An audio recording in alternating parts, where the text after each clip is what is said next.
har vel kanskje sett en politibil og møtt konstabel i sin uniform. Men ingen bil er som lille Pelle, han liker fart og ula som en storm.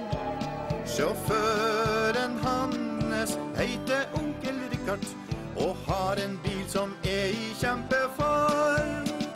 Hans navn det er Pelle og kjører på vei og gate. Han er svart og litt hvit og 3 meter lang.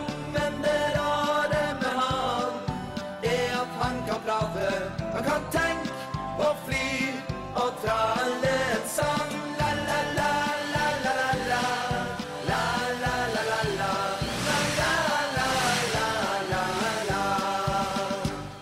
Og Pelle syns det nifst å fange tyva, da skjelv han litt og begynner snart å klage. Litt mørkredd og bortkommen ute om natta, men sprudlende og blive høylys dag. Han Pelle er så veldig glad i unger, ja, kanskje møter du han en vakker dag.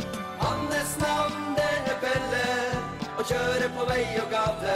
Han er svart og litt hvit og 3 meter lang, men